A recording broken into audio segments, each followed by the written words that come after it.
Exactly what I'd want on my deathbed. A zinger. What a joke! Today, I would like to discuss the final years of the Wii. Primarily, 2011 and 2012, because by the end of 2012, the Wii U launched. And we all know what happened after that.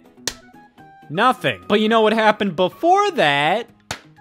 Nothing. The Wii had one of the slowest, most painful deaths I've ever seen for a game console. It was like so barren for those final 2 years, not even just 1 year. Because I will say, Nintendo consoles generally tend to like slowly just suffer to death in its final year. Look back at the GameCube's final year and it was like, oh my god. Well, you had Odama, Chibi Robo, and Twilight Princess, but that was also on Wii, so it's just like, yeah, who fucking cares? But at the very least, Nintendo also had the Nintendo DS going on, and also the Game Boy Advance. And the build-up towards the Wii, or at the time known as the Nintendo Revolution, I think made the barren year a little more tolerable, because, you know, like, yeah, if we're judging that year on its own, yeah, that's fucking awful. Like, the Wii definitely clears it. Also consider the Nintendo 64's final year. Like, what? It was like Mario Party 3, Dr. Mario 64, and then nothing for like 9 months. And then the GameCube release. So, like, yeah, Nintendo consoles have had worse final years, but I think overall, just considering everything with the Wii, like the final 2 years of this system, we knew of its successor, and we weren't necessarily very excited for it. The Wii U was announced in June of 2011, and it just kind of felt like after that, the Wii was on complete, like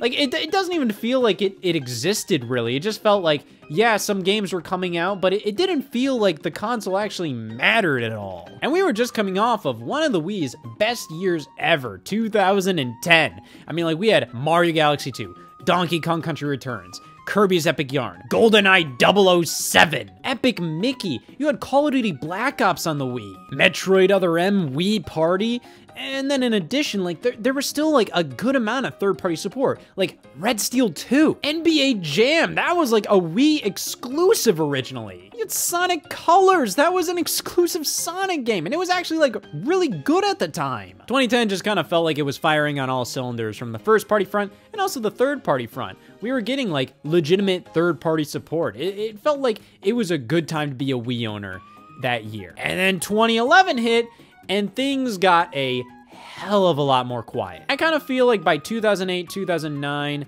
it started to feel like, hey, the Wii is grossly underpowered. There's no way, like, you can really have this instead of, like, an Xbox 360. You kind of need, like, this and an HD console of some sort, because you just weren't gonna get the same games the 360 and the PS3 were getting on the Wii. You might get something every now and then, like I said with Call of Duty, but it's like, it's gonna be heavily compromised. So like around that 2008, 2009 era, it felt very like baby boy bullshit to own a Wii. Like, yeah, who cares about that thing? E3 2008 was the infamous Wii Music press conference for Nintendo, and this is when they were focusing on a lot of casual oriented stuff. This is when a lot of people that were like running gaming websites at the time, you know, making gaming videos online, commenting on the gaming space, yeah, they were pretty much writing off Nintendo. They were just like, yeah, fuck this company. But 2010, they made a bit of a comeback, and a lot of the games on the Wii were of a great quality. Like even the third-party stuff. Red Steel 2 was a huge comeback for Ubisoft. They originally made Red Steel 1 and it stunk. That was a Wii launch title. It was kind of just there to just give you the illusion that like, oh man, I can, you know, have my shooting game with the Wii. I can have my sword game with the Wii. And it wasn't great at anything. But Red Steel 2 was pretty much Ubisoft like rewriting the script with Red Steel. Like it basically had nothing to do with Red Steel. They just called it Red Steel 2, but it was a legitimately really great game that used Wii Motion Plus. GoldenEye 007 was a seriously really high quality first person shooter on the Wii, designed specifically for the console, and I love that game. Epic Mickey was a really prominent game. You know, it didn't turn out like the absolute greatest. I think Epic Mickey is more so cool with concerning like its themes and also like its concept. Old school Mickey Mouse going through this warped and demented Disney world of forgotten relics, and you can use paint thinner to remove things, or you can use your paintbrush to add things, and it wasn't as cool as that sounds, but like, yeah, I mean, like, it was a quality, prominent title. But then we move into 2011, and I would say, like, take all the great games that came out in 2010 and like cut 2/3 from it. Here we have most of Nintendo's published titles in 2011 for the Wii. Now, 2011, you know, we had the Wii U announced, but we also had the launch of the Nintendo 3DS, so of course Nintendo must have been busy with that. Yeah, there was barely any games for the 3DS. I don't know what the hell this company was doing at the time, other than, like, this. Mario Sports Mix. This is definitely a game that I think a lot of people will say, like, damn, that game was awesome. I love that game. I remember I specifically had somebody come over and they were like, oh, f yeah, I remember that game. That game is awesome. And then they play for 30 minutes and they're like, oh yeah, f this game isn't as awesome as I remember. I'm not gonna hate on this game too much. It does what it does. I think it's fine. You know, you get what it says it is. It's a collection of a couple sports games, you know, Mario-ified.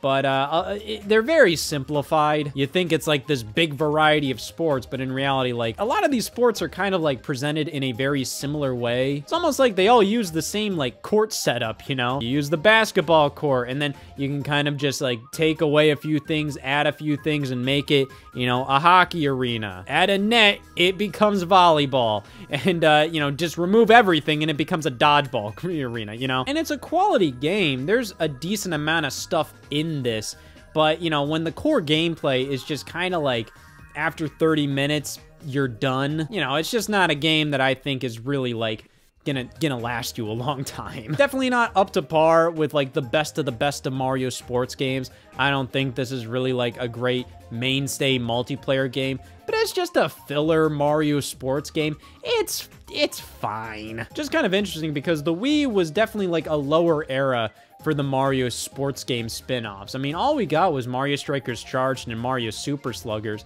No new tennis game, no new golf game, and tennis, we got like a port of Mario's Power Tennis on Wii, but that was it. And it's just strange because, you know, tennis and golf were both in Wii Sports, so you'd expect like, oh yeah, like those would be naturals for Mario Golf and Mario Tennis. Maybe it's because those sports were readily available in Wii Sports is why they didn't do it, but at the same time, they did Mario Baseball on Wii, so like, what fucking gives? And instead, here's 4 generic samey sports included in the same package, and where you can just play them all with the Wii Remote on its side. They're all just really simple, pretty basic. It still looks good, and it's still fun, but it's not super long-lasting fun. You know what is long-lasting fun? Not Wii Play Motion. All right, I actually do like Wii Play Motion, but this came out at a strange time, you know? Like, what's the point of this in 2011? The point of Wii Play was to genuinely just show, like, how the Wii Remote pointer can like benefit games, or just how to use the Wii Remote pointer in general. I don't know. Pretty much an excuse to give you like a basic game to get used to the Wii Remote that also came bundled with a Wii Remote. So to do that again with a game that's designed to take advantage of the Wii Remote Plus in 2011, I don't understand that. We didn't need this around then. Everybody who already wanted a Wii Remote Plus already had one because of Wii Sports Resort 2 years prior. Maybe they put this out to get more people to own like the Wii Remote Plus before Skyward Sword came out later that year, because that game required Wii Remote Plus. But I don't know. I feel like this kind of came out at a weird time.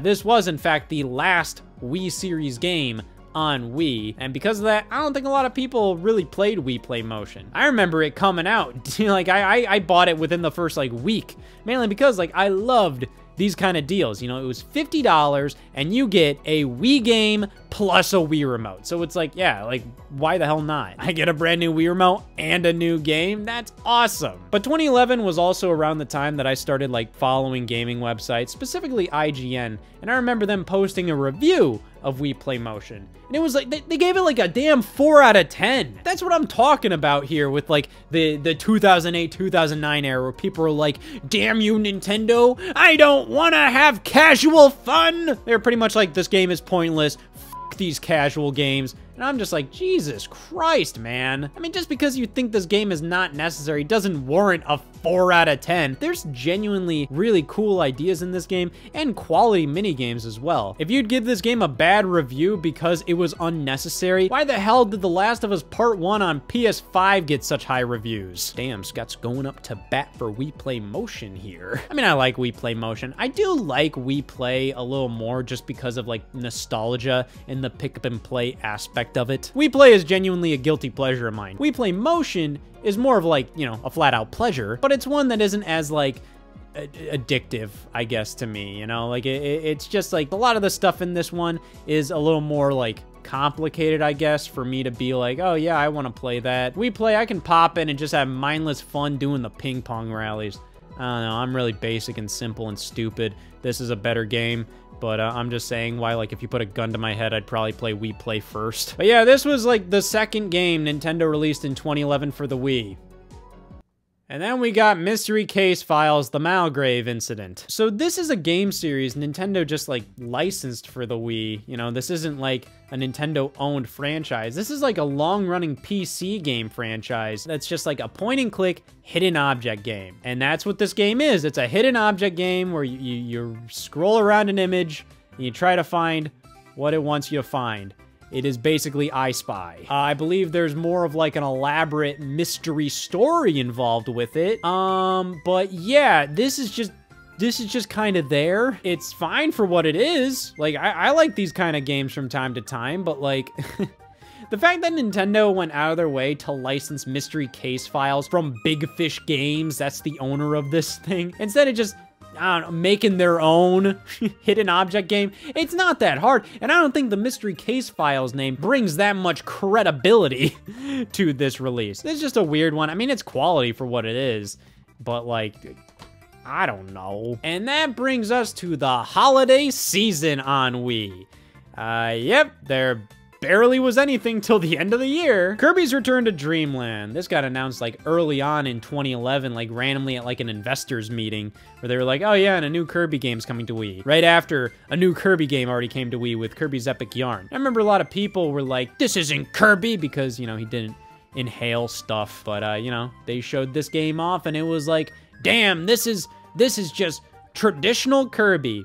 And, you know, it seemed to be very much based on the Kirby GameCube game that was announced like in 2005 or something, and it just pretty much never surfaced, pretty much got silently canceled there. And some more footage came out of that, you know, in the coming years, and it shows that while Return to Dreamland is what came of that project, you know, Kirby on GameCube was gonna be like pretty unique, a bit of a different thing than just Return to Dreamland. But in 2011, traditional Kirby was back, and it had been so damn long. I mean, technically, the last traditional mainline Kirby game on consoles was Kirby 64, if you don't want to count Epic Yarn as a mainline game. Kirby was pretty much only on handhelds for a bit there, or like when he would come on consoles, it was like a spin-off, like Kirby Air Ride. Pretty weird to look back on, because nowadays, like, we're always swimming in Kirby games. It's ridiculous. But that all kind of started because of Epic Yarn and Return to Dreamland, one year after the other. And yeah,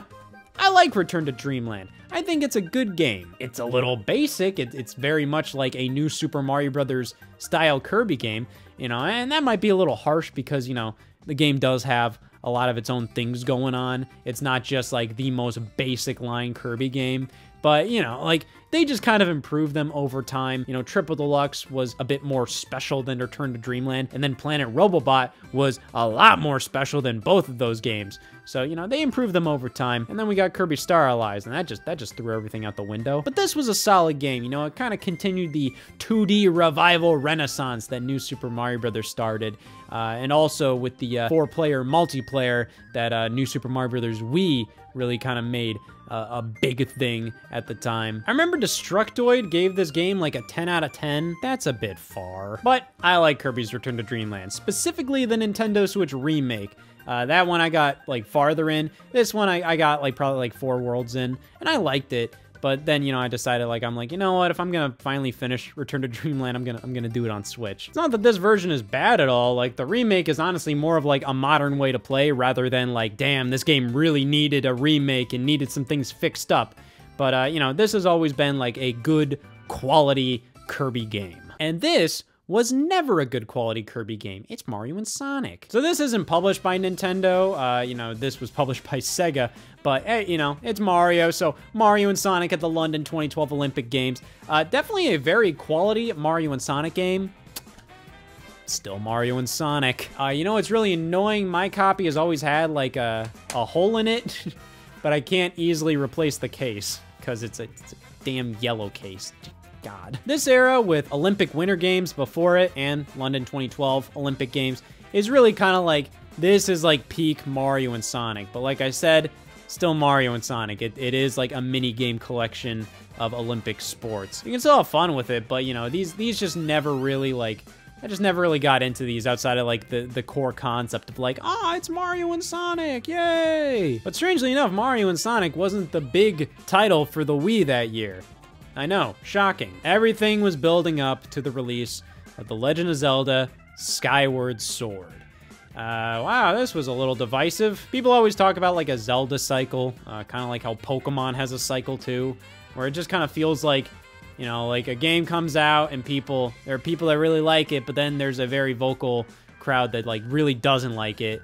And just you wait 10 years, and then people are gonna be like, oh, damn, I love this fucking game. This is the best game of all time. Why isn't Zelda like this more often? Skyward Sword is still definitely kind of like the one of the weaker mainline Zeldas. That doesn't mean it's bad. I think the Nintendo Switch remaster of it definitely does clean things up a bit, clean up some problems, and make it a lot easier to appreciate the game as a whole. And especially now that we've gotten stuff like Breath of the Wild and Tears of the Kingdom, I think it shows like, hey, like it's okay to have a more linear Zelda game. I do very much like Skyward Sword. It isn't perfect, it isn't like the best Zelda game, but you know, it is still like, I think it still deserves to be alongside the other Zelda titles. I think it is a great game. But this was kind of like the only thing that like mattered on Wii in 2011. Everything else I mentioned was just kind of stuff Nintendo was just farting out every now and then. I mean, like, you know, you had quality stuff like Kirby, but even then, you know, like, it's a pretty basic Kirby game. Of course, that's what the series needed at the time, but, you know, it didn't really feel as triumphant as I think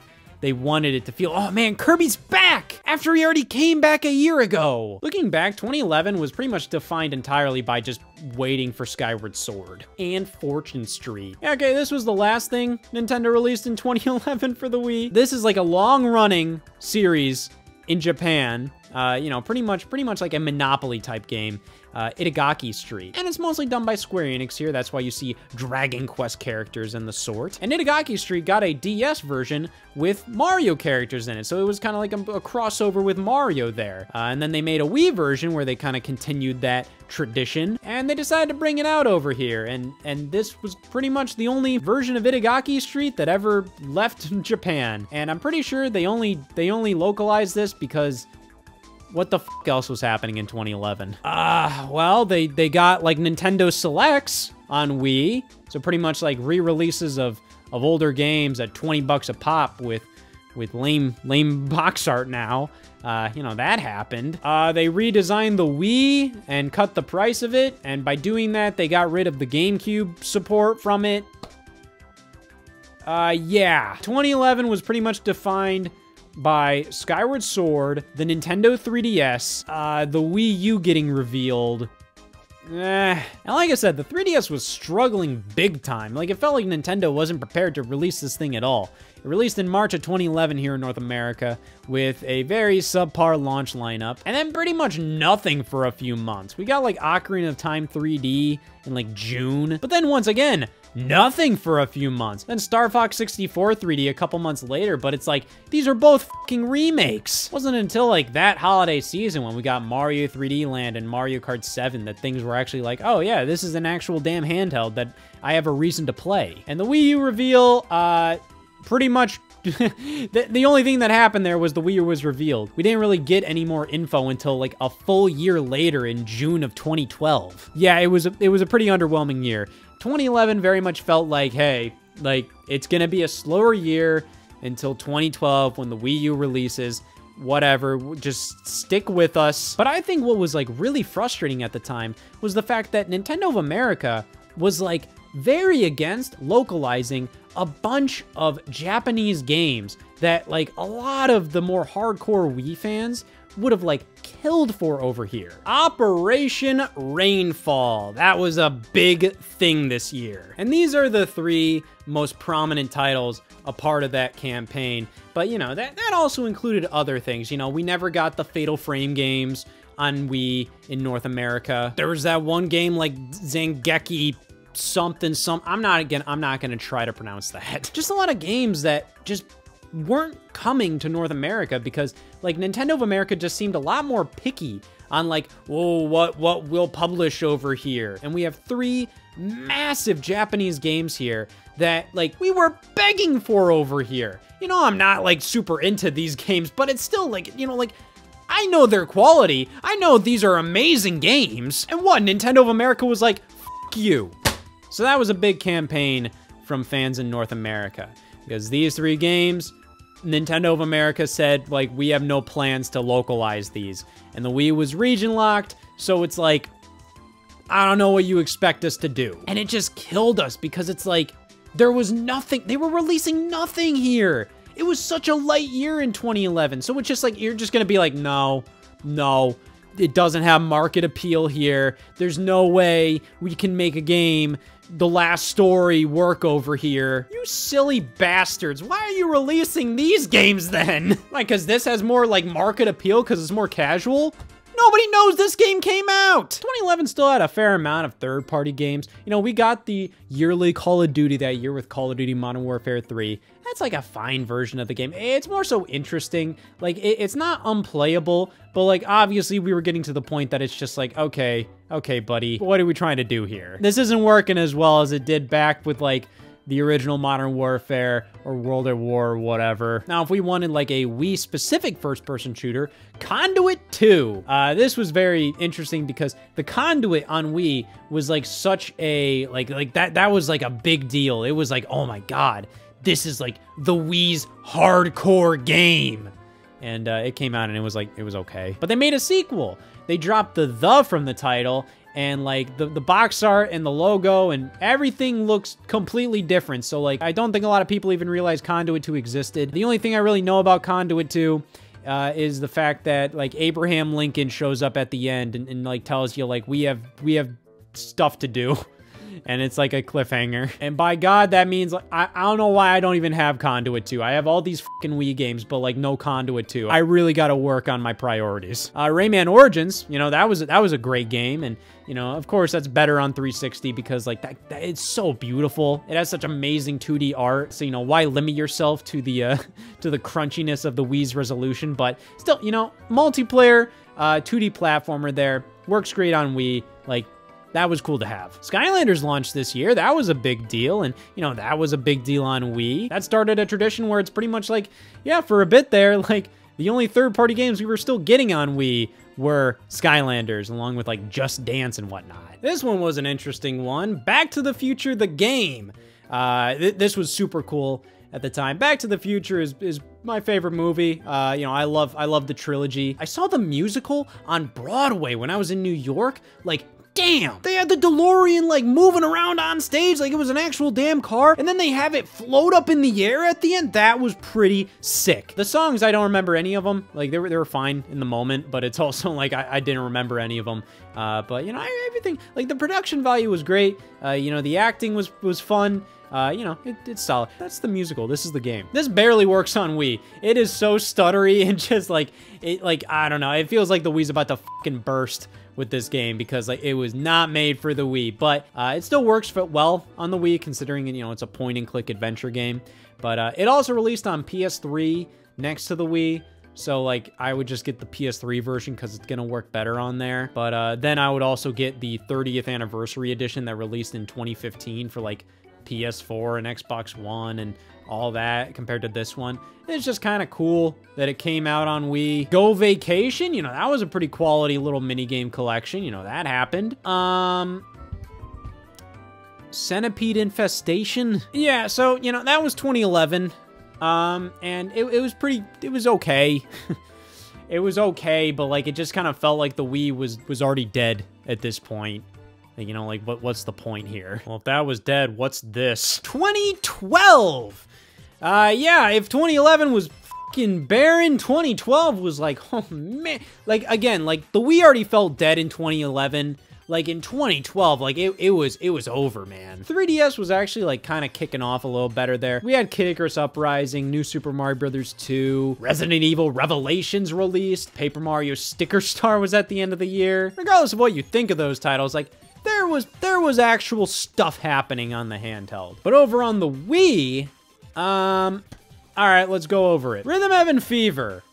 This already makes 2012 like a million times better than 2011 on the Wii. I love Rhythm Heaven Fever. This is like the ideal Rhythm Heaven game. Mainly because like the DS game is great, but the stylus control is always like a little, like, I don't know. It's always been difficult for me to really like grasp and really like take advantage of. Whereas here, like, it's very much just hit the A button. Hell, sometimes the B button if it's getting a little crazy. But yeah, there's really not much to say about Rhythm Heaven Fever, except like it's a phenomenal rhythm game with like all these amazing mini games, and it's just so fun and so addictive and so challenging, but you just keep on wanting to do better and better.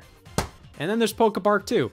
I never played PokéPark 2. I don't know what there's to say about PokéPark 2. I believe, like, a gimmick of this is that it has, like, Pokemon from Black and White. I think that's what Tapig is from. Yeah. Those are the fuckers from Black and White. This game doesn't matter at all concerning, like, Nintendo's lineup. It's literally just to give to, like, younger Pokemon fans. That's all this is. It's not a worthwhile addition to the Wii's lineup. It's literally just, like, it happened. There you go.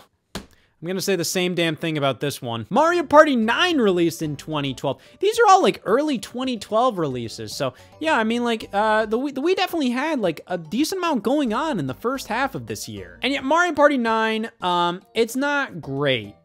I think like it probably like reviewed okay because like reviewers hated Mario Party at the time. They were like, this is the same thing over and over. It's so luck-based. This game. And then Mario Party 9 comes out and they're actually doing like something different, so they're like, oh, good for you. But it's not good. The mini games in Mario Party 9 are good, but I think you can say that about any Mario Party. The mini games are always like base level, like these are fine. It doesn't really do any motion control mini games. Like they're pretty all like standard mini games where you use like the Wii remote on its side. I think Nintendo was kind of responding to like criticism of like, you know, waggle fests at the time, because like, you know, it's pretty crazy to me that the Wii only had 2 Mario parties and it's like the mini game party game machine. But yeah, it's mainly because Hudson Soft originally developed like all the main Mario parties, and then they, you know, got bought out by Konami. And they had to like figure something out. A lot of the original Mario Party developers ended up going to ND Cube. They developed Mario Party 9. I guess they wanted to do something different. It's bad. I'll give them this, like, good for them for doing something new, doing something a little different with Mario Party 9. Sure. So, like, I'll have some pity on this one. But then you go to Mario Party 10, and I have absolutely none of it left. I'm like, you know this didn't work well, and you dare do it again? Not a great game here. I mean, like, it looks good.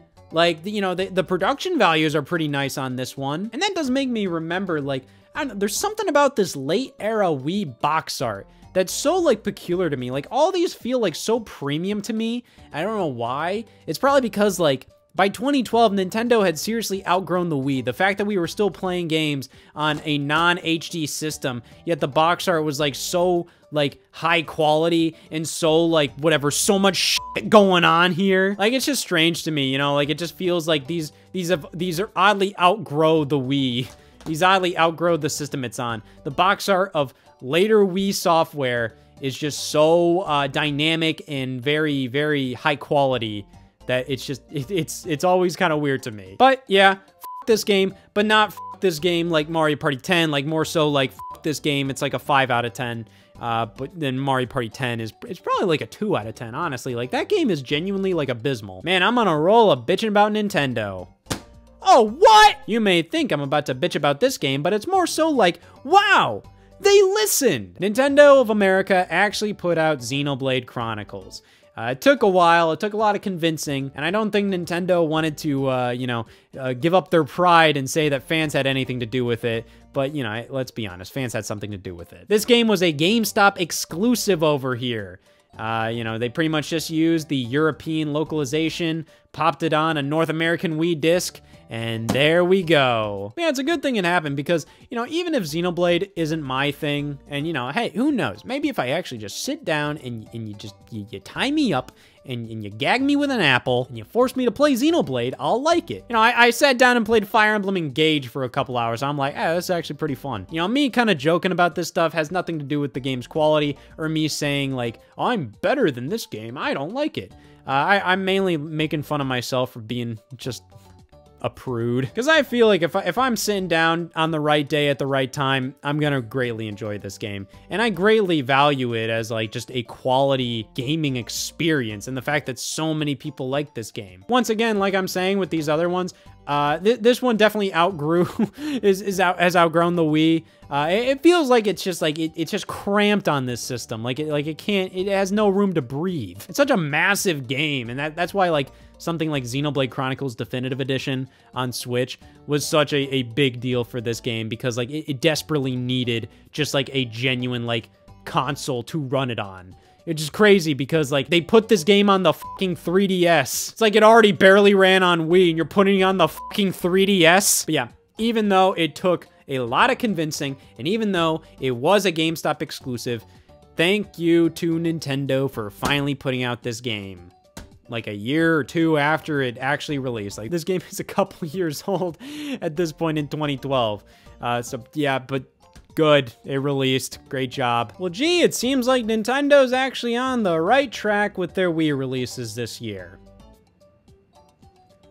That was a joke. Around June, we got new Play Control Pikmin 2, or Pikmin 2 Nintendo Select. So the thing with this is, you know, Nintendo had the new Play Control games around like 2009, pretty much like old GameCube games re-released on Wii. Not really remastered, not a ton was done other than giving them Wii Remote controls, giving them widescreen support, maybe a couple extra things. Like Donkey Kong Jungle Beat was really like messed around with. Like a lot about that game kind of changed. Like they changed the order of levels, they changed the UI, all this stuff. But at the end of the day, like they were all still like the GameCube games, just kind of like just put on the Wii. And they were chosen because like, hey, these games would work well with Wii Remote controls.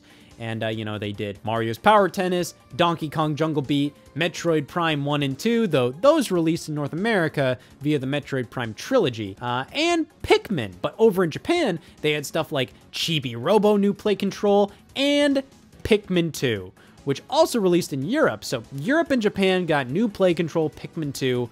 We never got that over in North America.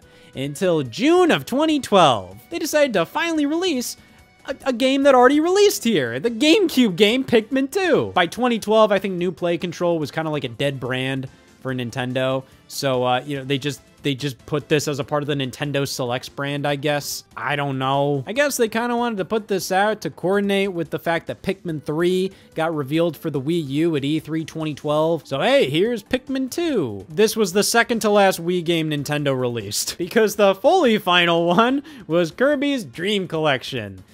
Pretty much this is just a collection of 6 classic Kirby games, most of which you could get on the Wii Virtual Console. So, you know, you could already get Kirby's Adventure, Superstar, Dreamland 3, Kirby 64.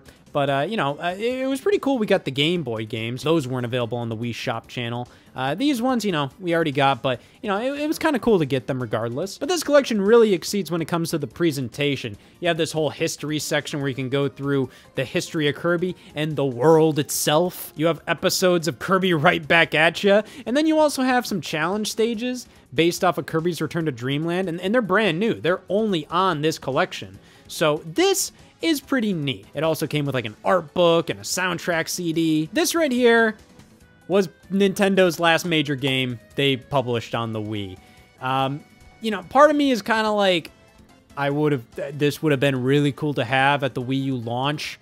I don't know how much they would really want to do like a compilation of Game Boy and NES and SNES games and an N64 game on the Wii U at launch, but it's like, this released in like September of 2012. Like, you know this would sell better on Wii U at launch. Nobody cared about the Wii and a Kirby compilation on Wii at that in September of 2012. And that was all the Nintendo published games on the Wii in that year. They also did this 2-game-in-1 Wii Sports Resort combo disc. This was bundled in with certain Wiis. Do you care? Third-party support was pretty much non-existent. I think the biggest one here was the fact that, hey, The Last Story finally released on Wii. Interestingly enough, you know, it's published by Essig, but it's still a Nintendo property. You know, we can go down here and we can see it's copyright 2011 to 2012 Nintendo and Mistwalker. They're the developers of this game. But yeah, Nintendo still owned the copyright to this game. This is still a Nintendo game, but it was just published by Essig, so I don't know what you want to count this, but hey, this was still like a pretty substantial Wii game that released in 2012.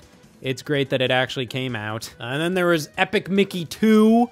This was a multi-platform release compared to the original game on Wii. You know, it also released on 360, PS3, Wii U. Yeah, this was still like a game designed for the Wii first and foremost. So, like, this was, I guess, like a pretty substantial game. It's not a great game. Epic Mickey 2 wasn't very good. At least, this one is better than the Wii U version. The Wii U version is fucking dog. That game has, like, the worst frame rate I've ever seen for a game that's literally just supposed to run on a Wii. Like, it was designed first and foremost for the Wii. This is probably the version to get right here. I don't know about the 360 or PS3 versions, but at that point, like, this one, get like the 2D platformer on 3DS. That one is way better than Epic Mickey 2. Ugh. Yeah, the Wii Mini came out in Canada this year. Yeah, this year sucked. So, looking back at it all, like, were these years much worse than, like, GameCube and N64? Honestly, actually, probably not. I mean, like, those had, like, genuinely, like, nothing going on. But like I said, it's all about, like, the feel of it. The fact that, like, it felt like at least we're looking towards something special, where even at the time, I think, you know, we're still kind of skeptical on Wii U. Like, excited, but it's also, like, hopefully they show something I'll care about. Like, it felt like in 2011, 2012, they never showed anything, like, I cared about on Wii U. I was just always praying that they would eventually show something I'd care about. That was my excitement surrounding Wii U. I was just assuming something would happen that I would give a shit about at some point. Probably happened more so in, like, 2013, but, you know, hey, 2012 was a pretty barren year for the Wii. It pretty much ended in spring, and then, like, in June, we got Pikmin 2, and then in September, we got a Kirby collection. So just old-ass games. So, like, and even then, like, one of the last major games we got was Xenoblade Chronicles, and that was an old-ass game at that point. That already released in other territories years ago. So at that point, what? Like, the final Wii game released was, like, Mario Party 9? This is some shit you don't think about until you bring it up in therapy. This was a tremendously boring time for Nintendo. It was exciting because of the prospect of the future, but knowing what that future was, my God, this just felt like the most purgatory-esque level of being a Nintendo fan. Until like 2016, when we were waiting feverishly to know what the Nintendo NX was gonna be, and like we were waiting throughout the entire year and had nothing but filler titles to play until we finally found out it was the Nintendo Switch in October of 2016. But even then, that was exciting. There was stuff going on. 2012, we were looking forward to the fucking Wii U. This was miserable.